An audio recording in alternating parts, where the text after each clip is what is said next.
ಅಂತರ್ಜಾತಿ ವಿವಾಹವಾಗಿದ್ದಕ್ಕೆ ಸ್ವತಃ ಹೆತ್ತ ತಂದೆಯೇ ತನ್ನ ಗರ್ಭಿಣಿ ಪುತ್ರಿಯನ್ನು ಕೊಲೆ ಮಾಡಿರುವಂಥದ್ದು. ಇದೀಗ ಯುವತಿಯ ಪತಿ ವಿವೇಕಾನಂದ್ ನಮ್ಮ ಜೊತೆ ಇದ್ದಾರೆ, ಅವರು ಮಾತಾಡ್ಸೋಣ. ತಾವು ಯಾವಾಗಿಂದ ಪ್ರೀತಿ ಮಾಡ್ತಾ ಇದ್ರಿ? ಎಷ್ಟು ವರ್ಷ ಆಯ್ತು ತಮ್ಮ? ಸರ್ ನಾನು 2 ವರ್ಷ ಆಯ್ತು ಸರ್. ನಾವು ಲವ್ ಮಾಡತ್ತೀವಿ ಸರ್. ಇಯರ್ ಮೇ ಒಳಗೆ ನಾವಿಬ್ಬರು ಓಡೋಗಿದ್ದೀವಿ ಸರ್. ನಾನು ಇಲ್ಲಿ ಭರವಸೆ ಅಕಾಡೆಮಿ ಒಳಗಿದ್ದಾಗ ಅವರು ನನ್ನ ಅಂತೇಳಿ ಬಂದು ಇಲ್ಲ ಮನೆ ಒಳಗೆ ಟಾರ್ಚರ್ ಮಾಡತ್ತಾರ ಅಂತಂದು ನಾನು ಕರ್ಕೊಂಡು ಬಂದಿಲ್ಲ ಸರ್. ಇಲ್ಲಿ ಈ ಸ್ಟೇಷನ್ ಒಳಗೆ ಮಿಸ್ಸಿಂಗ್ ಕಂಪ್ಲೇಂಟ್ ಮಾಡಿದ್ರು ಸರ್. ಅವ್ರ ಮನೆ ಒಳಗೆ ಗೊತ್ತಿದ್ದನು ಸರ್. ಹಿಂಗೆ ನಾವು ಇಲ್ಲಿ ಬಂದು ಸರ್ ಕಡೆ ಭೇಟಿಯಾಗಿ ನಾವು ಸ್ಟೇಟ್ಮೆಂಟ್ ಕೊಟ್ಟು ಹೋಗಿದ್ದೀವಿ ಸರ್.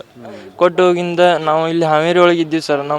ನಮ್ಮ ಕಾಕಾರ ಮನೆ ಒಳಗೆ ಇದ್ದೀವಿ ಸರ್. ಅಲ್ಲಿಂತ್ರ ಮನೆ ಪ್ರೆಗ್ನೆಂಟ್ ಆದಿಂದ ಚೆಕಪ್ಗೆ ಅಂತಂದು ತಿಂಗಳ ಕರ್ಕೊಂಬರ್ತಿದ್ದೆ ಸರ್. ನಾನು ಇಲ್ಲಿ ಇದು ಗೊಂಜನ್ ಸರ್ ಕಡೆ ನಾವು ಕಂಪ್ಲೇಂಟ್ ಮಾಡಿ ನಾವು ಇದ್ದಲ್ಲಿ ಹುಡ್ಕಾಡ್ತಾರೆ ಸರ್ ಅವ್ರು ಅಂತಂದು ಹೇಳಿದ್ದೆ ಸರ್. ಅವ್ರನ್ನ ಕರೆಸಿ ವಿಚಾರಣೆ ಮಾಡಿ ಇಲ್ಲ ನಾವು ಅವ್ರು ಸತ್ತಾರಂತ ಕೈ ಬಿಟ್ಟೇವು ಅಂತಂದು ಹಿಂಗೆಲ್ಲ ಹೇಳಿ ಈ ಥರ ಮಾಡಿದ್ದಾರೆ ಸರ್. ನಿನ್ನೆ ನಾವು ಅಪ್ಪಾಜಿಗೆ ಟ್ರ್ಯಾಕ್ಟರ್ ತೊಗೊಂಬಂದು ಗುದ್ದಾರಂತ ಸರ್. ನಾನು ಓಡಾಕಲ್ಲಿ ಹೋದಾಗ ನನ್ನ ಮ್ಯಾಗೂ ಇದು ಮಾಡಿದ್ರು ಸರ್. ಅವ್ರು ತಪ್ಪಿಸ್ಕೊಂಡು ಬಂದೆ ಸರ್ ನಾನು ನಿನ್ನೆ. ಮತ್ತು ನಾನು ಬಂದಿದ್ದು ನೋಡಿ ಮನೆಗೂ ಇದು ಮಾಡಿದ್ರು ಸರ್. ಅವ್ರ ಮನೆಗೆ ಹೋಗಿ ನಮ್ಮ ಮಮ್ಮಿ ನಮ್ಮ ಅಪ್ಪಾಜಿಗೆ ಎಲ್ಲರಿಗೂ ಹೊಡೆದಾರ ಸರ್. ನಮ್ಮ ದೊಡ್ಡಪ್ಪಗೆ ಅದು ಸರ್. ನಮ್ಮ ದೊಡ್ಡಪ್ಪ ನೀವೆಲ್ಲಿದ್ದಿರ ಅವಾಗ? ನನಗೆ ಫೋನ್ ಮಾಡಿದ್ರು ಸರ್. ನಮ್ಮ ಅಪ್ಪಾಜಿ ಜೊತೆ ನಮ್ಮ ಮಾಮ ಇದ್ದ ಸರ್. ಅವ್ರಿಗೆ ಈಗ ಬರತ್ತಾರ ಸರ್. ನಮ್ಮ ಮಾಮನು ಅವ್ರಿಗೆ ಇಬ್ಬರಿಗೆ ಕಾಲು ನೋವಾಗೈತೆ ಸರ್. ಅಪ್ಪಾಜಿಗೆ ಮತ್ತು ಮಾಮಾಗೆ ಸರ್. ಎಲ್ಲಿ ನಿಮ್ಮ ಅಪ್ಪರಿಗೆ ಟ್ರ್ಯಾಕ್ಟರ್ ಗುದ್ಸಾಕಿ ಹೋಗಿದ್ದಲ್ಲಿ? ಇದು ಗಿರಾಲ್ ಹತ್ರ ಸರ್. ಗಿರಾಲ್ ಹತ್ರ ಇದು ಹುಬ್ಳಿ ವೇಸ್ಟ್ ನೀರು ಬರ್ತದೆ ಸರ್. ಅಲ್ಲಿ ಬ್ರಿಡ್ಜ್ ಐತೆ ಸರ್. ಅಲ್ಲಿ ಇದು ಮಾಡ್ಯಾರ ಸರ್ ಅವರು ಮೊದಲ. ಹಾಂ ಸರ್. ಆಮೇಲೆ ನಮ್ಮ ಮಾಮ ಹಿಂಗೆ ಮಾಡಿದ್ರು ಯಾರು ನಮ್ಗೆ ಅಂತಂದು ಕರೆಕ್ಟಾಗಿ ಹೇಳಿಲ್ಲ ಸರ್ ನಮ್ಮ ಮಾಮ. ನಾನು ಅಲ್ಲಿ ಹೋಗಿ ನೋಡಿದ ಗುಡ್ಸಾಗಿ ನೀವು ಇರ್ದ ಟ್ರ್ಯಾಕ್ಟರ್ ಇದ್ದೆ. ನಾನು ಅವ್ರನ್ನ ಕೇಳೋ ಮಟ್ಟ ಅಂದ್ರೆ ನನ್ನ ಮ್ಯಾಗ ಅಟ್ಯಾಕ್ ಮಾಡಿದ್ರು ಸರ್ ಅವರು.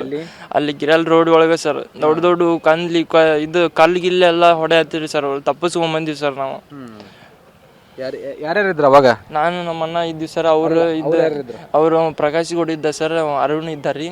ಮತ್ತು ಗುಗ್ರಪ್ಪ ಅಂತಂದು ಮುದ್ಕಪ್ಪ ಅಂತಂದು ಇದ್ರಿ. ಮತ್ತು ಅವ್ರು ಇನ್ನೊಬ್ರು ಗುರುಸಿದ್ ಗೌಡ ಮತ್ತು ಇನ್ನೊಬ್ರು ಯಾರ್ಯಾರು ಇದ್ರು ಸರ್. ಭಾಳ ಜನ ಇದ್ರು ಸರ್ ಅವರು. ಇದು ಎಷ್ಟು ಗಂಟೆಗೆ ಆಯ್ತು ನಿನ್ನೆ? ಸರ್ ನಿನ್ನೆ 5 ಸುಮಾರು ಆಗಿತ್ತು ಸರ್. ನಿನ್ನೆ ಹಾಂ ಸರ್. ಮನೆಗೆ ಹೋದಾಗ ಒಂದು 6 ಗಂಟೆ ಸರ್. ನಮ್ಮ ಮಮ್ಮಿನ ಅಲ್ಲೇ ದಾರಿ ಒಳಗನ ಹೊಡೆದಾರ ಸರ್ ನಮ್ಮ ಮಮ್ಮಿನೂ ಸರ್. ಅವ್ರಿಗೆ ಕಾನೂನು ಶಿಕ್ಷೆ ಆಗ್ಬೇಕು ಸರ್. ಅವ್ರಿಗೆ ಎಲ್ಲಿ ಶಿಕ್ಷೆ ಆಗ್ಬೇಕು ಸರ್. ಮನ್ಯಾಗ ಯಾರ್ಯಾರು ಇದ್ರಪ್ಪ? ಮನೆಯೊಳಗೆ ನಮ್ಮ ಸಣ್ಣ ತಂಗಿ, ನಮ್ಮ ತಂಗಿ ಮಾನ್ಯ ಇಲ್ಲ ಸರ್. ಮತ್ತು ನಮ್ಮ ಮಮ್ಮಿ ಇಲ್ಲ ಸರ್. ನಮ್ಮ ತಂಗಿದು ಇವತ್ತು ಎಕ್ಸಾಮ್ ಇದ್ದಿದ್ದ ಸಂಬಂಧ ಓದಾತಿದ್ರು ಸರ್ ಅವ್ರ ಮನೆಯೊಳಗೆ. ಎಲ್ಲ ನಾವು ಕರೆಕ್ಟಾಗಿ ಹೊಂದ್ಕೊಂಡು ಹೊಂಟಿದ್ವಿ ಸರ್. ಎಲ್ಲ ಈ ಥರ ಮಾಡಬಾರ್ದಿತ್ತು ಸರ್ ಅವರು.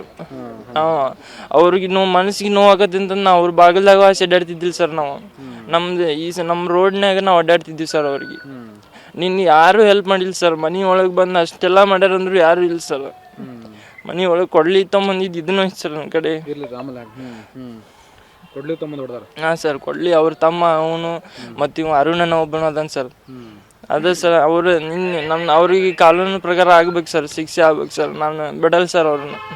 7 ತಿಂಗಳು ಗರ್ಭಿಣಿ ಇದ್ಲ ನಿಮ್ಮ ಹೆಂಡತಿ? ಹಾಂ ಸರ್. ಹೆಂಗೆ ನೋಡ್ಕೊಂಡಿದ್ರಲ್ಲ ಹೆಂಡತಿ? ಅವರು ನನ್ನ ಜೊತೆ ಭಾಳ ಚಲೋ ಇದ್ದಿಲ್ಲ ಸರ್. ಅವ್ರಿಗೆ ನಾನು ಏನು ಕಮ್ಮಿ ಮಾಡ್ಲಾರ್ದಂಗೆ ನಮ್ಮ ತಂದೆ ತಾಯಿನೂ ಅಷ್ಟೇ ಸರ್. ನಮ್ಮ ಒಂಥರ ಮಗಳ ಜೊತೆ ಒಂಥರ ಇಟ್ಕೊಂಡಿಲ್ಲ ಸರ್ ಅವರು.